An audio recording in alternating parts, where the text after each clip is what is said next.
Hello guys, welcome back to Durbanites FPL Game Week 35 review, Game Week 36 preview, making it a quick one. We are 3 hours away from the deadline. Don't forget to make your changes. Let's jump in with the table. Guys, it looks like RoboClop is a and away, more than 150 points clear at the top with 3 weeks to go. It's going to take something monumental to catch up with Suad. But after that, looks like there's quite a bit of competition between 3rd and 7th place. So the next 5 teams very close, within 20 points of each other, so every point makes a difference. No other big changes in the second half of the table, but that's probably because people are concentrating on the Durbanites Cup. So the round of 16 finish with Fatality going through to take on Plunder in the quarterfinals. Frosty FC takes on Are You Sure? Here's some sibling rivalry with Dora the Scorer taking on Winchester City in the quarterfinals, and of course Fantasy FC taking on the log leader RoboClop as they go through. So defending champion is still in. Let's see how things are going to work out. Going forward to player selections for the week, Erling Haaland has returned as the head of the stable, 75% ownership with his good form and good fixtures. Anton Semenyo at 65%, Gabriel Magalhaes at 60%. In terms of the differentiators, Noah Okafor and Victor Gyökeres, good returns for one manager out of all the managers this week, so really good selections.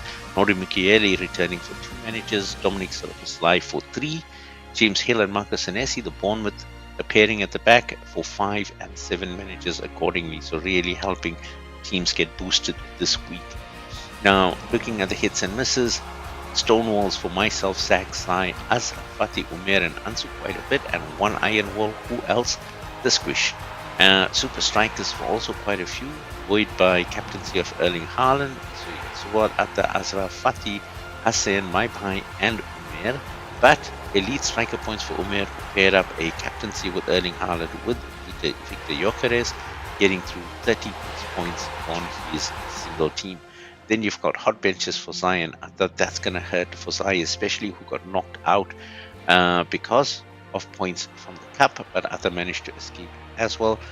Now, let's see how that worked out in our best selection. Sells gets the number 1 jersey, putting Kevin Kelleher on the bench because of cost, but Senesi, Michele, Hill and Byrne making up the back end. Bruno Guimaraes, Dominic Szoboszlai and Okafor making up the men midfield, leaving Dangle, Collins and Cunha on the bench. And then you've got Victor Gyökeres, Richarlison and Pedro. Gyökeres getting the captain's jersey, Kevin captain's armband after that 16 points. Look at that.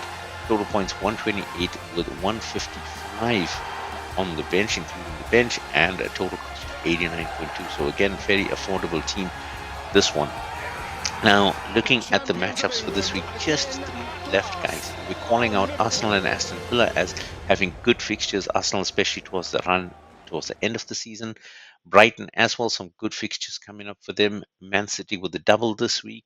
And then, of course, Spurs, who are starting to be resurgent, 7 points in 3 now, trying to fight relegation, so they are fighting hard.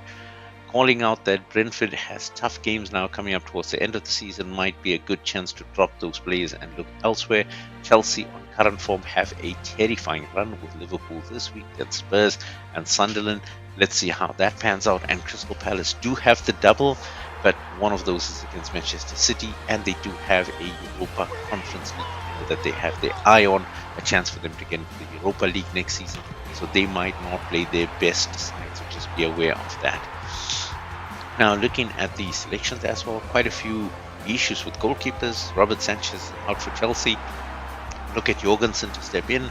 Vicario is out for Spurs, so Kinski should still be in between the sticks. And then Alisson and Mamardashvili is both doubtful for Liverpool. I expect that Woodman will start at Chelsea this week. Our picks though are Verbruggen and Martinez because of the fixtures they have, and Donnarumma and Henderson, who are both doubling this week. From the defensive side, Timber, Shear, Livramento all out. Guardiola and Ruben are making their way back, but might not be back because of lacking match fitness. Ballard is out for Sunderland, and Romero is out for Spurs. Struijk is out for Leeds, and Goodmanson as well, so just be aware of those changes. Our recommendations are based mainly on the doubles here, so Lacroix, Munoz, Richards for the Crystal Palace double, Digne and Cash for Aston Villa, Van Heck for Brighton, Gabriel and Saliba for Arsenal, and Pedro Porro for defensive respectively for Spurs. Actually forgot to add in here Nico Riley for Manchester City, as well as Mark Gahey, probably the two that are guaranteed to feature. So remember those two. And then guys, looking at the midfield, again Spurs still a bit hit by long-term injuries. Merino still out for Arsenal, Grealish for Everton, Gordon still doubtful but should start this week. Okafor, Estevao, Salah, Fulham really weak without Sessegnon and Iwobi. Morgan Skip White has picked up a horrendous injury last week. A severe cut across his nose and forehead kept him out of the defeat at Arsenal in midweek, and he is looking not so good in shape to play, guys, so expect that he might get limited minutes if any. Gomez and Wiffer both doubtful for Brighton. So our picks again, Rodgers and McGinn for Aston Villa. McGinn really doing well in midweek. Gross for Brighton, who has been performing well since his return. Dewsbury Hall, Wirtz and Soboslai for Liverpool. Aronson and Hamilton for Leeds. Bruno Fernandes and Matthias Cunha for Manchester United. Ryan Cherki, Jeremy Doku or Anton Semenyo for Manchester City. Depending on your budget, you can make your choice. Cherki and Doku have both been doing well, and this latter half of the season, Semenyo's gone off the boil in the last couple of weeks, but could strike back at any time. And Bukayo Saka, the star boy, has come back from injury. He has been performing fantastically, so he gets a call out this week. And then in terms of forwards, Nketiah and Ekitike are out. These are long-term injuries. Ekitike could now miss out on the World Cup as well. Solanke is doubtful for Spurs, so might not make a showing. Benjamin Sesko has a small knock, but Manchester United do have backups for him. And then you've got Alexander Isak, who was out against Manchester United, but is making a comeback and could feature for Liverpool against Chelsea. Erling Haaland is the main pick, doubling this week, and a good captaincy choice if you have your triple captain. Now's the time, I would say. Jean-Philippe Mateta also doubling this week, so he gets a call out. Ollie Watkins, fantastic in Europe, not so much in league in the last few games, but he has returned 3 weeks ago, so possible a chance for him. Tammy Abraham is not getting the minutes that he should, and so you still have a choice that you can make between the two.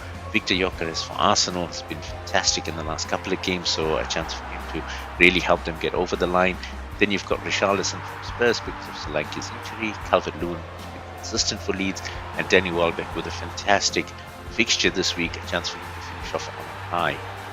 So guys, that's all we have for this week. A very quick catch up and round up because we need to get going. There are only 3 hours left before the deadline, so make sure that you're ready, your team is set. For those that are still in the cup, good luck. Let's see how that pans out. But until next week, so long for now.